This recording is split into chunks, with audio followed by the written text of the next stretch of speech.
இன்றைக்கி ஒரு குட்டி மார்னிங் மினி விளாக் பார்க்கலாமா?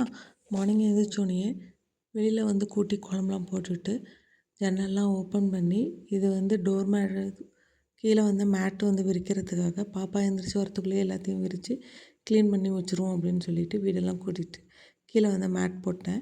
பாப்பா வந்து கீழே வந்து விளையாண்டுட்டு இருக்கிறதுனால தரை சில்லுன்னு இருக்கிறதுனால அந்த மேட் போட்டு பாப்பா உட்கார வச்சு விளையாட வைக்கிறது. அப்புறம் என் ஹஸ்பண்ட் வந்து ஒர்க்குக்கு கிளம்பிட்டாங்க. அவங்களுக்கு வந்து லன்ச் வந்து அத்தை ப்ரிப்பேர் பண்ணி வச்சுருந்தாங்க. நான் வந்து லன்ச் பாக்ஸ் வந்து எல்லாமே எடுத்து வச்சுட்டேன்.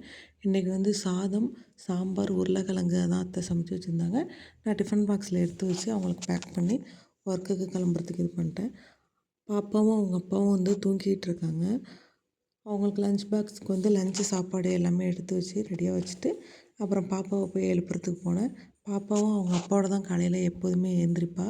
தூங்கிட்டு இருந்தா. நான் அப்போ எழுப்புறப்போ கூட அவள் எந்திரிச்சு மறுபடியும் படுத்துட்டா. அப்புறம் அவங்க அப்பா வேலைக்கு போனோடனே அவளே எந்திரிச்சிட்டு அவங்க அப்பா ஹக் பண்ணி முத்தம் கொடுத்து கிஸ் பண்ணிட்டு தான் எப்போதுமே வேலைக்கு போவாங்க. அப்புறமா அவங்க ஒர்க்குக்கும் போயிட்டாங்க. அப்புறம் பாப்பாவை நான் எழுப்பி பாப்பாவுக்கு இப்போ 1 வீக்காக தான் வந்து பாப்பாவுக்கு 2 இயர்ஸ் கம்ப்ளீட் ஆகிட்டு. அதனால் வந்து பாப்பாவுக்கு வந்து இது டூத் ப்ரஷ் வாங்கியிருந்தேன். முன்னாடி வந்து நார்மல் ப்ரஷ்ஷில் தான் பல் விளக்கிட்டு இருந்தேன். இப்போ டூத் பேஸ்ட் வாங்கி டூத் ப்ரஷ் வாங்கி அவளுக்கு பல் விளக்குறேன். அவ்வளோ அழகாக சமத்தா ப்ரஷ் பண்ணுறதுக்கு ஃபுல்லாகவே நல்லா காட்டுவாள். அப்புறம் பாப்பாவுக்கும் நல்லா கொப்பளிக்க எல்லாமே பாப்பாவுக்கு நல்லா சொல்லுவேன். துப்பு அப்படின்னு சொன்னால் நல்லா துப்புவாள். பாப்பாவுக்கும் நல்லா ப்ரஷ் பண்ணிவிட்டு பாப்பாவுக்கு வந்து ஏற்கனவே பால் வந்து சூடு பண்ணி வச்சுருந்தேன். இப்போ மறுபடியும் வந்து ஆறி போயிட்டுங்கிறதுனால சூடு பண்ணி பாப்பாவுக்கு வந்து அந்த பவுட்ரு நியூட்ரிஷன் பவுட்ரு போட்டு ஆற்றி கொடுத்துட்டேன். அவளும் வந்து காலையில் ஒரு 1 கிளாஸ் வந்து பால் குடிச்சிருவாள். பாப்பாவுக்கு பால் கொடுத்து முடிச்சுட்டு அப்புறம் ரூமில் வந்து பெட்டெல்லாம் நல்லா சரி பண்ணி க்ளீன் பண்ணி ரூம்லாம் வந்து கூட்டி க்ளீன் பண்ணிட்டேன். அதுக்கப்புறம் பாப்பாவோட வந்து கொஞ்சம் நேரம் வந்து பாப்பா வெளியில் விளையாண்டுக்கிட்டு இருந்தா. பாப்பாவோட கொஞ்சம் நேரம் வந்து வெளியில் வந்து விளையாண்டுக்கிட்டு இருந்தேன். பாப்பாவும் சைக்கிள் வச்சு விளையாண்டுட்டு இருந்தா.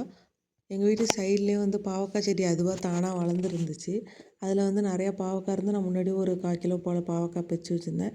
இப்போவும் மீதி இருக்கிற பாவக்காய் பறித்து ஃப்ரிட்ஜில் வச்சுட்டா இது ஒரு நாள் வந்து என் ஹஸ்பண்டுக்கு வந்து வறுத்து கொடுத்துடலாம். பாப்பாவுக்கு வந்து மார்னிங் பிரேக்ஃபாஸ்ட் வந்து ஒரு தோசையும் சாம்பாரும் வச்சு கொடுத்தேன். அவளுக்கு இட்லியை விட தோசை தான் ரொம்ப பிடிக்கும். அதுவும் வெளியில் விளையாட வச்சுக்கிட்டே பாப்பாவுக்கு வந்து நான் பிரேக்ஃபாஸ்ட் முடிச்சிட்டேன்.